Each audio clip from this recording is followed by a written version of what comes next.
Sir Gadkari ಅವ್ರನ್ನ ಭೇಟಿ ಮಾಡಿದ್ರಿ, ಏನಾದರೂ ಬೆಳಗಾವಿಗೆ ಶುಭ ಸುದ್ದಿ ಇದೆ ಅಂತ? ಇಲ್ಲ, ಬೆಳಗಾವಿಗೆಲ್ಲ ರಾಜ್ಯಕ್ಕೆ ಒಳ್ಳೆಯ ಶುಭ ಸುದ್ದಿ. ಯಾಕಂದ್ರೆ ನಾವು ಹಿಂದಕ್ಕೆ ಹೇಳ್ದಂಗೆ ಭಾಳಷ್ಟು ನಮ್ಮ ವರ್ಕ್ ಪೆಂಡಿಂಗ್ಸ್ ಇದೆ. ಅದರಲ್ಲಿ ಆಲ್ಮೋಸ್ಟ್ ಒಂದು 80-90% ಮುಗಿಲಿಕ್ಕೆ ಬಂದಿದೆ ನಮ್ಮ ಪಾರ್ಟು, ರಾಜ್ಯ ಸರ್ಕಾರದ ಪಾರ್ಟು.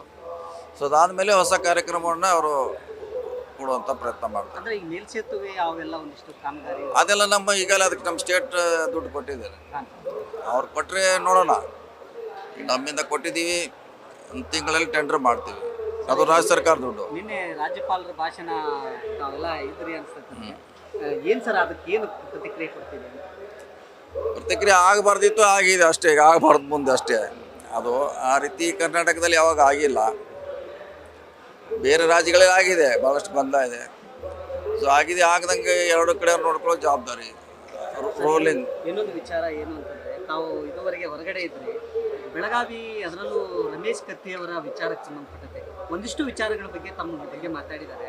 ಅದಕ್ಕೆ ನಿಮ್ಮ ಅಭಿಮಾನಿಗಳು ಕೌಂಟ್ರ್ ಕೊಡುವಂಥ ಕೆಲಸ ನಡೀತಾ ಇದೆ, ಇದು ನಡೀತಾ ಇದೆ. ತಾವು ಮೌನವೇ ವಹಿಸಿಬಿಟ್ಟಿದ್ರೆ ಆ ವಿಚಾರಕ್ಕೆ ಸಂಬಂಧಪಟ್ಟಂತೆ ಏನು ಮೌನವೇ ಉತ್ತರಣ ಅಥವಾ ಏನು ಅಂತ? ನೋಡಿ, ಅದು ಕೊಡುವಂಥ ಅವಶ್ಯಕತೆ ಇಲ್ಲ.